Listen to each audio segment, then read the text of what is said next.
sun gonna start and going down. Oh, yeah. Oh, no, no, start and going down. Oh, yeah. Oh, no, no, no. What's up, guys? Welcome back to my channel, Just Des TV. Thank you guys for stopping by. So, I know I've been MIA. I just want to apologize, but I'm back, and we're going to get this show started real quick. We're going to be catching up. So, we got a lot of shows to cover today, so you're going to see me wearing this shirt a lot today. Yes. Anyway, let's get right into it. This is Love After Lockup, episode 33. So, we start off with Z. That they still at the courthouse or the jailhouse, whatever you want to call it. I don't know what you call it. Waiting for Troy to be released after the high-speed chase and all of that good stuff. They took him, they took him in, and they still waiting. A half an hour later, we still waiting for him, so we want to know what's going on. Troy comes walking out, and he explains that he's ready to start a new life, and he had to wear an ankle bracelet.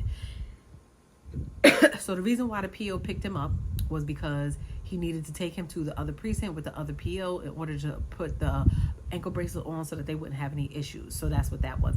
Me personally, I didn't understand why the PO couldn't communicate that to her that night before when he emailed them, or the letter that he sent, or why he couldn't even communicate that to Troy so that Troy could communicate that with them so that everybody wouldn't be freaking out.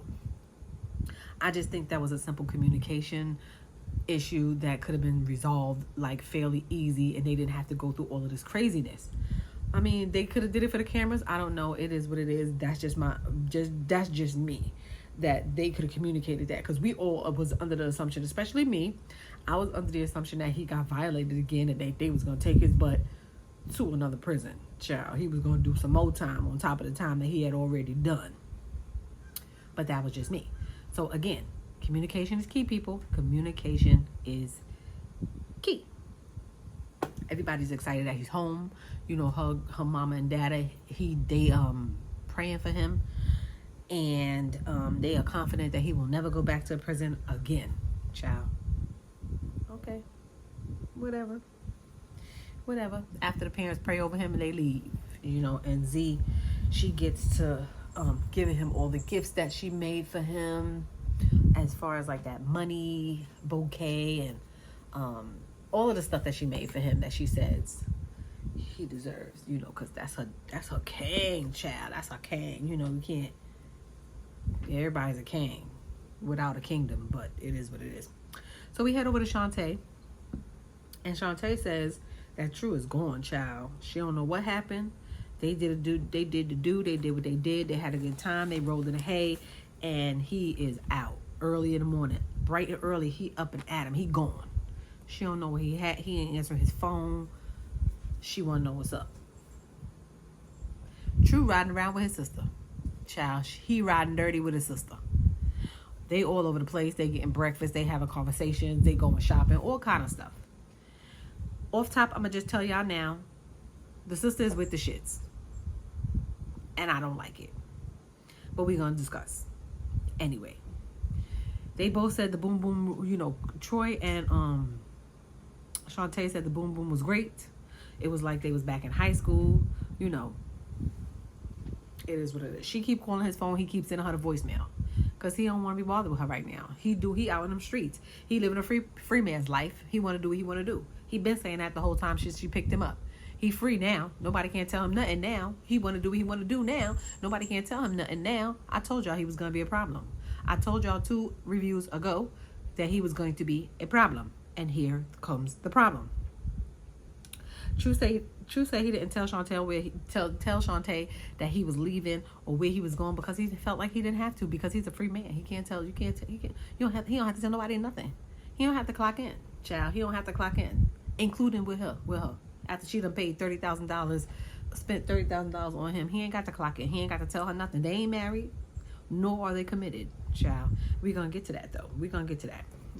So the sister brought him jewelry. She brought him a chain, 2 chains, I think that was, a watch, a bracelet, all kind of stuff. I don't know if it was his before he went in, or she had been saving up to get it for him, whatever. I don't know what that entailed, but it kind of made me speculate, like, are they real brothers and sisters? The way how they be getting down, I didn't expect to see the sister this much.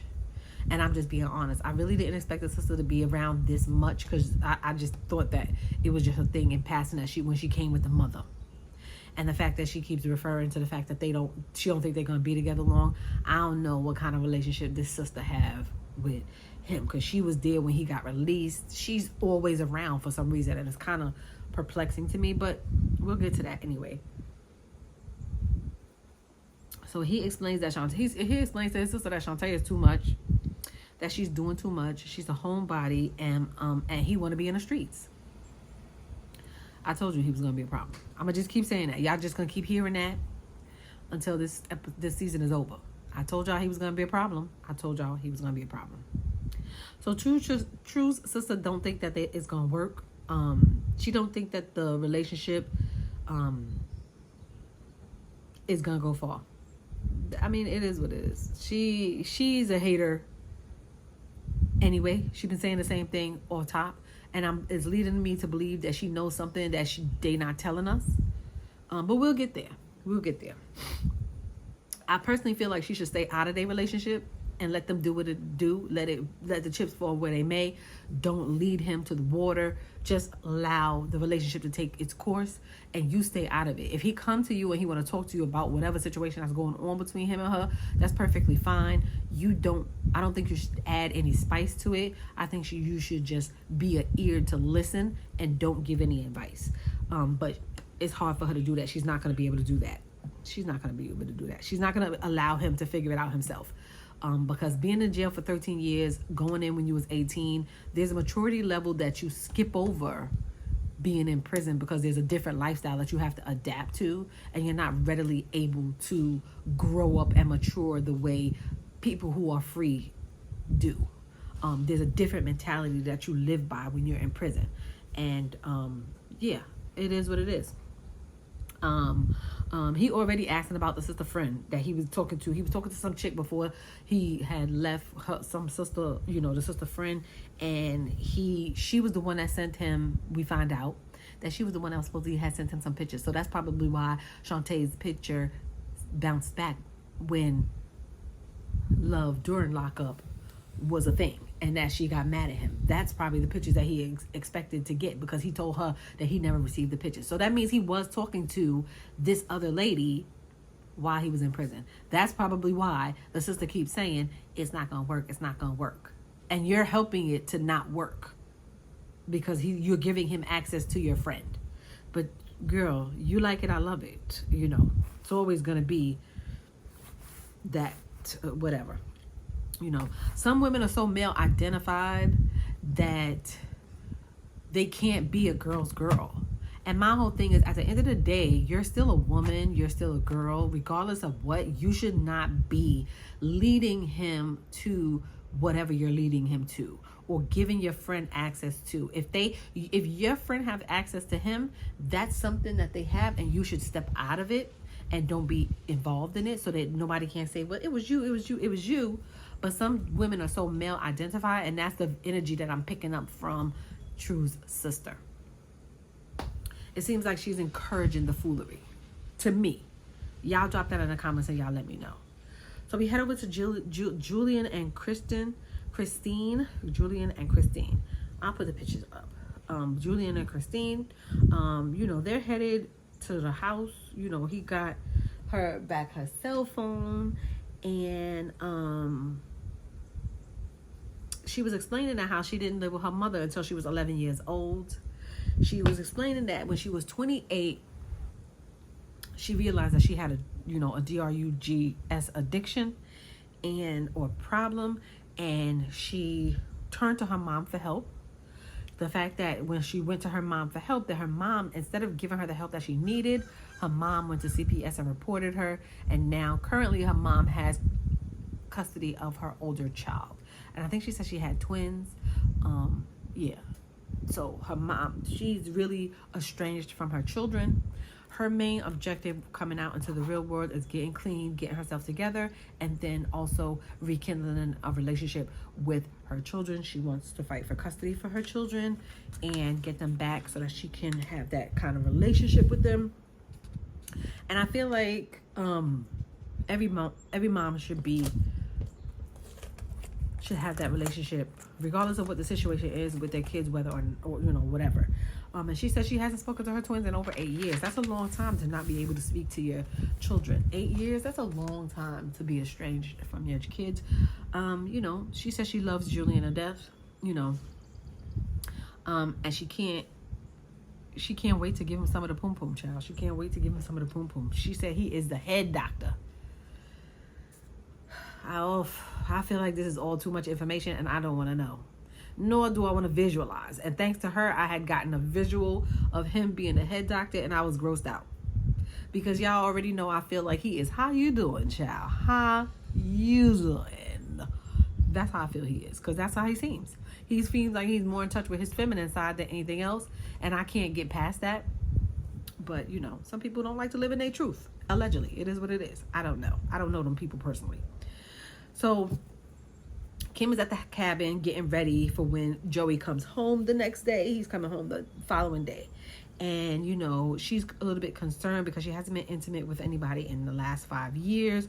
She says her body has changed since she's had her children. So she feels a little insecure about it. And she doesn't know how he is going to react to the way she looks. I think all of these women this episode, it seemed like all these women were struggling with the same thing, which is pretty much their body changing, and they don't know how the person on the receiving end is going to receive them, because they look much more different when they initially met. I mean, I think that's everybody. So it is what it is. She says she says that she doesn't want him to fall back in that road and of addiction. She gets him a new phone, but she also secretly pins the location on her phone, like shares the location, the phone's location with her, so that she can keep track on him, so that she can know where he is at all times. And being that he's been in prison for I think 6 years or something like that, he doesn't know. He probably wouldn't know about that feature, and he probably wouldn't know that's what's happening, because we'll talk about it anyway. He probably doesn't know that she put that on his phone. She said he has a cheating problem because he has cheated in every relationship that he has been in, and she's worried about that. As you should, child, as you should.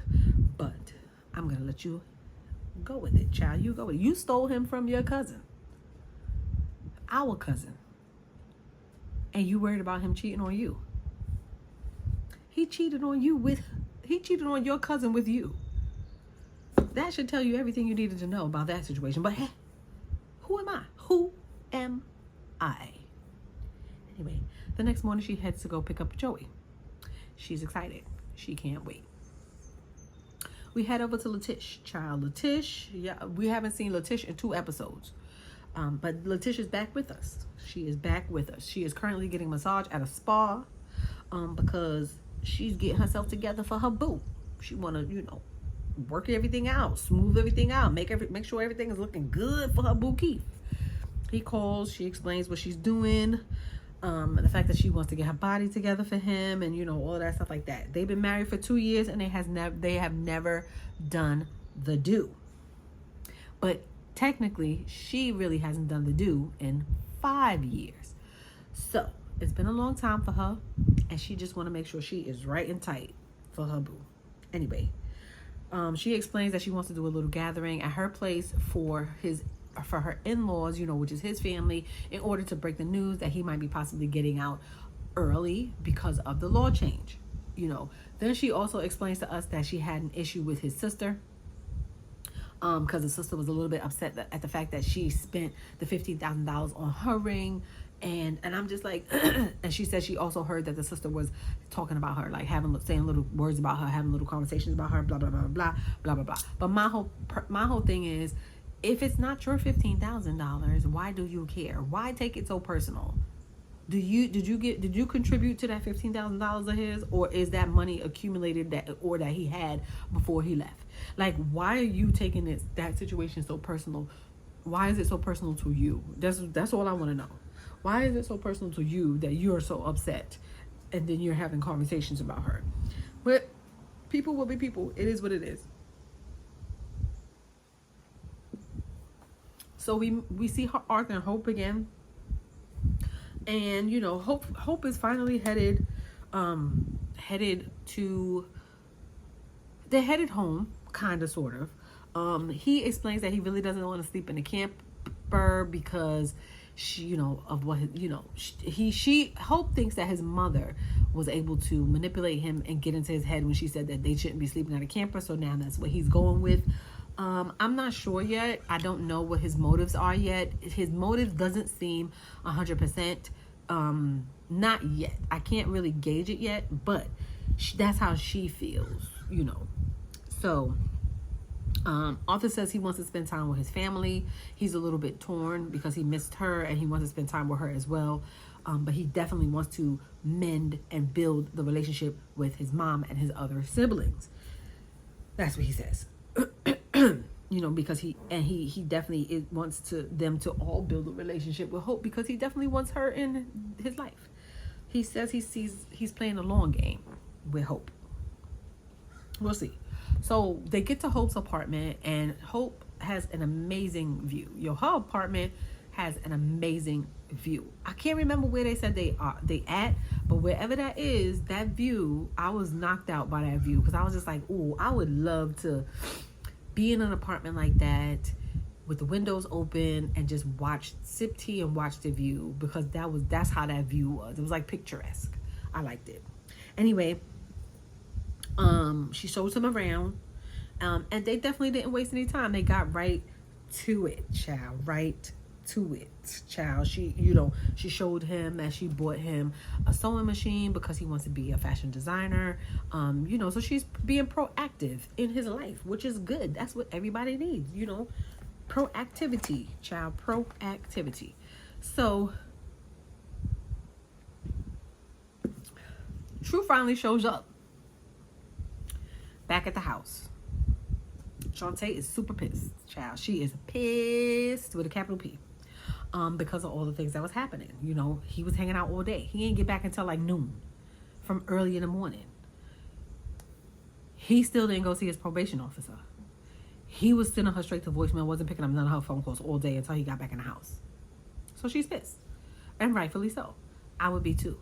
He didn't leave a note. He didn't leave a message. He didn't leave a phone call. He didn't leave a text. He wasn't answering her phones. I would be pissed. This was your first night home, and this is what you do the next morning.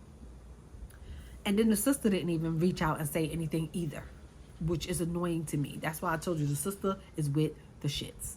And I hate it. For her and him. Because it's playing out on TV, girl. You think we don't see you? We see you. We see you. He comes back in the afternoon like nothing happened. Hey, girl, what's up? All casual and stuff. And I'm just like, sir, what are we doing here? What are we doing here? No excuse, no nothing. He, like, nothing. He didn't expect her to be pissed. Excuse me? All right. All right. Shonte feels like his sister is going to cover up for him, which she didn't really have no reason to lie this time, because she did tell the truth, and they were together, and they did go shopping, and they was hanging out. But what about future times? We'll get to that. He calls her shy. He says she's shy and boring, and he calls her homebody, but he says it's cool. And I'm just like, you can't have all of that in one.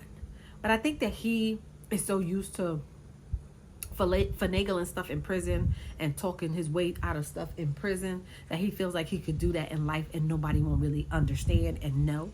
But you're not smarter than everyone. So there are people like myself who's going to pick up on your foolery. And other people that's going to pick up on that foolishness. So we'll get there. He told her that he hates it. He told her that she hates the fact that she has no power over him. And I'm just like, and he calls her petty. He was saying a lot of stuff. He said she was doing too much. He was just saying a lot of stuff. And I'm just like, I don't think that she's being petty about the situation. I don't think that it's a power struggle dynamic. I feel like there's a communication breakdown, and she knows that there's a communication breakdown, and you out and you want to do what you want to do, but you also want to be tied down in a relationship because you teeter in the fence just from the things that you say. And we'll get to that. I'll talk about it more later on when we get to them having an actual conversation. But like I said, he's teetering the fence, and you need to pick a side, which I like the fact that she made him pick a side. But anyway, we get to Kim. And Kim is waiting for Joey to come out. And when he comes out, he's over the moon. He's happy. They kissing all over the place. I was grossed out. I don't know if y'all were, but I was just like, oh, why does it have to be like this? Why they gotta show this on the camera? I don't know. Public displays of affection, PDA. Some of it is too much for me, especially the way they be doing it on this show. It's not, how you say, demure. Y'all see that new trend that's going on TikTok? Anyway, it's not that. But yeah, so he wants to get out of the jail clothes. He's ready to get something to eat. The usual, the norm when they first come out. He was falling asleep in the confessionals. Did y'all see that? Did y'all catch that he was falling asleep in the confessionals? Because I sure did. Like if he was about to nod off in the confessionals. But we're going to leave that to later. Because I don't think they want to disclose that to us right now. But I caught it. Maybe it was just me. I don't know. He probably still on that stuff allegedly, but I don't know. Y'all drop down in the comments and let me know if y'all caught that too, because I surely did. He calls his mom and his new iPhone that she got him. He didn't even know how to work an iPhone, because he said the last time he seen an iPhone or touched an iPhone was when they had the iPhone 4. Child, we on iPhone 15. You know how long ago that was? That's why I told y'all he's not gonna know how to he's not gonna know that she shared his location with her, because he don't even know how to really work it. He didn't even know how to call the iPhone. She had do the FaceTime with his mom. She had to do it for him. So yeah, that's that, child. And he calls his mom. His mom is ecstatic, and she's happy that he's out, saying that this is the best Christmas ever, and she's excited. And I like that for her. I love that for her. It is what it is. Z and Troy head to the hotel, and they can't keep their hands off one another. And I'm just like, it seems like to me that a lot of these women and men who date these people who are in prison, it's more of a physical thing before they really get to know them. Because the way they come out is just like, oh my gosh. And I'm just like, this is a lot. But they can't keep their hands off one another. He said he hasn't been with a woman in 7 years. See, I pick up on little cues and specific language sometimes. And why do all of these people come out and say that they haven't been with a woman specifically? Not just, I haven't been with anybody, blah, blah, blah, blah. I haven't been with a woman. So what does that mean? Maybe I'm thinking too much. I'm reading too much into it. Maybe it's just me. I'm not 100% sure. But tell me if y'all feel that way too. I always feel like, why do they specifically say woman? I haven't been with a woman. I don't know. It's just something about those little statements that kind of catch me. But it is what it is. She's too worried about the size of his package. She's so worried about the size of his eggplant. That's literally that's all she's been talking about for the last 3 episodes. The size of his eggplant and being disappointed if it's too small.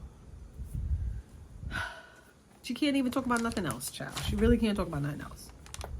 She decorated the hotel with balloons and flowers and rose petals everywhere. She said she wanted it to be special for him. And, she said she don't think she do too much, child. She think that y'all do too little for your man. What y'all say to that? Y'all do too little. She don't do too much. Y'all do too little. Okay? Her words, not mine, child. Y'all do too little. Anyway, y'all better get it together. Okay? So she bought a yoni steamer. And we all know what a yoni steamer is. A yoni steamer is for women to get down there and steam out your vajayjay. Child, steam it out. Let it loose. Give it some spice, if you will. And she bought it for both of them. And he really used it. I didn't see her use it, but he used it. She said she want to get all of that jailbird stuff off of him, child. Get it off. Get it off. And she ran him a bath, for her king. Because he is her king, child. Without a throne, again. It is what it is, and they got right to it, child. She was going to jump in that daggone tub with her clothes on the way she was all on him. I was just like, oh, girl, is it really that serious? Is it really that serious? I guess so. Who am I? I'm a born-again virgin, child. Who am I? It is what it is. I don't know. So Hope and Arthur said they had a great night. Child, they both look worn out. Child, she definitely looked worn out. But they had a great night. Hope gets emotional because she's really, really happy right now. And she doesn't want what happened in the past about the infidelities and all of that stuff to affect their relationship currently because they're in a good space. And she just gets all emotional.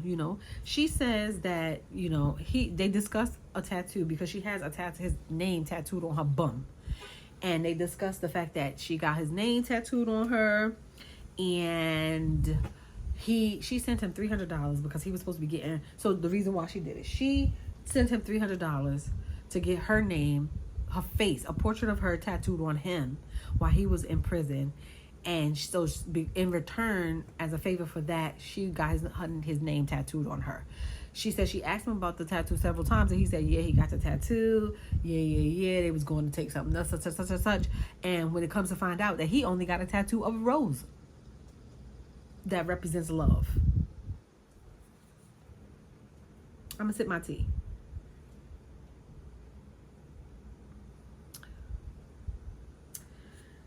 Her friends was telling her that he was going to take that $300 and run with it. And that's exactly what he did.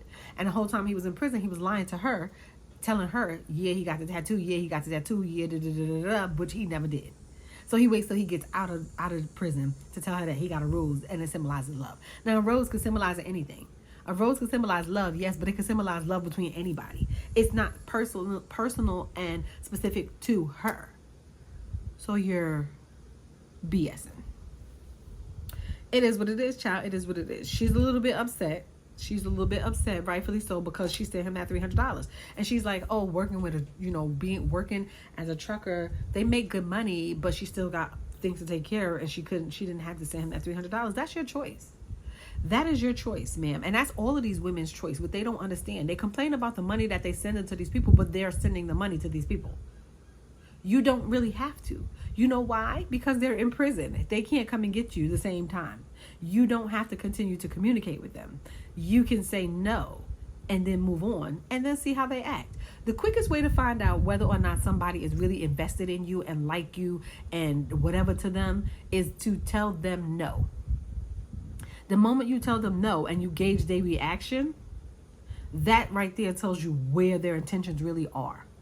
So I implore some of these women that are dating these men, try that tactic. Just be like, no, I don't got it right now. Do it twice. And then see how they start treating you. And then you go from there. And then you know whether or not you need to fall in love with them and stick this ride out with them. But that's just my 2 cents. He said he was trying to save face. Or she was trying to save face. One of them two. No, he said he wanted to save face. By not getting a tattoo and stuff like that. And I mean, it is what it is. I don't really care. She said she spent $20,000 to $40,000 on him so far. These numbers are astronomical. There's no way that I'm gonna take my hard-earned $20,000 or $30,000, $40,000 and spend it on somebody else. It's not happening. You lucky if you get $150 from me in prison. And it is what it is. So don't come knocking on my door thinking that you're going to be, get reform over here and refuge over here. It's a no. It's an absolute no. I don't understand how they could even let the number get that high. No. Her friends think that he's using her. And she doesn't really want to believe it. But girl, I say roll with it. But you like it, I love it. You like it, I love it. He wants to see spend some time with his mom before he leaves. She gets a little bit peeved because she feels like his mother's trying to throw a monkey wrench in the relationship, and that the mother is influencing him to do things that he would not normally do. He said no, he wouldn't let his mother come in between their relationship. I'm not sure, because of the way they was bickering at the table and the fact that he never interjected once. I have other thoughts, but I don't believe it, and I don't believe him. I feel like he very much so is going to allow his mother to get in the middle of this relationship. But we'll see. So we get back to Letish, and Letish is getting ready for the meeting that she's having with his family. Of course his cousin shows up, because his cousin is there all the time. She helps her with the children, and that's his favorite aunt. So of course she's there. His stepmother shows up, his dad shows up, and his other sister, I think this is little sister, she shows up. I think she said the last time she seen him, or before he went into jail, she was like 14. So she's excited that he's getting ready to come home. The other sister that she has an issue with did not show up. And that's what it is. They're going to have to meet eventually. We'll see, though. Everyone is happy to hear that he is being released sooner. They miss him a lot, and they want to see him out. I mean, it sounds promising.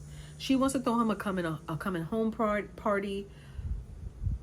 And they're excited. The family is excited, because they want to help him reform and get his life back together. And, they miss him. I feel like all of this is talk until he gets out. But we'll see. We will see. She explains that she wants to squash the beef with the family. And, definitely the sister before he comes home. And being that she didn't show up, she doesn't really have that opportunity. And she would have liked to do that today. She's really upset that the sister didn't show up, but you're going to have to get over it until you see her, or not. You're not married to his family. You're married to him. It is what it is. And the fact that that she keeps talking about it is because she keeps talking about it. Like, she's upset. The fact that that she's upset is because she keeps talking about it. She keeps talking about it. She keeps talking about it. She keeps talking about it. I don't really care enough. So Shonte and True head to his PO officer's office. It's like afternoon time. So they home, they all got settled in, they talk or whatever, and now they want to head to his PO office in the afternoon. And I'm just like, child, you spent all day shopping with your sister, having lunch, doing all of the things that you was doing, and now you decide to want to go see a PO. It's mad late in the afternoon. Anyway, Shonte is a little bit irritated with all the foolishness that he's been doing, because she said the same thing. He spent all day out and about, and now he wants to go to the PO office. His priorities is in the wrong place. You know it, and we know it. His priorities are in the wrong place. She wants him to get his affairs in order before, so she could do what she want to do, because she wants to celebrate a different way, because he says that she's boring. He proceeds to tell her that he never said she was boring. And I'm just like, you did, sir. You did. You said she was boring. You said she was shy. You said she was a homebody. The gaslighting.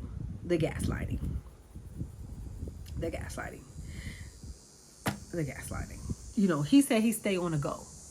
And my whole thing is, how do you stay on the go? You've been in jail for 13 years. The last time you was out, you was 18 years old. How do you stay on the go? You mean when you was 18, you stayed on the go? That's why you ended up being in prison for 13 years? Because of your on-the-go activities? Okay, sir. Okay. That's what I told y'all. I told y'all he is a problem. He is going to be a problem. He is an issue. He is not reformed. He still wants to do the same foolishness and the shenanigans with the same people that he was doing when he was 18 years old. Okay. He said he doesn't like getting bored. And then because when he gets bored, that's when he gets in trouble. So clearly he's trying to say that he doesn't want to be bored with her, because he's going to look for trouble to get into. You already looking for trouble. Your first day out, you was looking for trouble, sir. You not. Y'all drop that in the comments and let me know if it's just me and he's not reformed. Just drop that in the comments and let me know. Because from the first episode, he was talking foolishness. And then the last episode, he was talking foolishness. So child, you looking for trouble off top. You trying to make people believe that you're not, and you are. You're not fooling me, because you are. Come to find out, he gets to the PO's office, but the PO officer is not there. Of course, it's mad late in the afternoon. They be out and about. They go visit people at facilities and all kind of foolishness, and home visits and all kind of stuff. And then you expect her to be in the office? No. And then you didn't call, like nothing. Like, oh, child, please. They told him to keep calling, and he said he's not gonna keep calling her, chasing her down. And I'm just like, again, your priorities are in the wrong place. They're definitely in the wrong place. But you like it, I love it. It's your life, not mine. Do with it as you will. They get to arguing, and you know, he says she's always annoyed at him. I would be too, because your priorities is not in the wrong place. She didn't know this side of you, which she should have got to know this side of you, because I would be annoyed too. The communication is not working. And she says that he doesn't want to learn. He hasn't learned. She doesn't think that he learned, and he doesn't want to listen.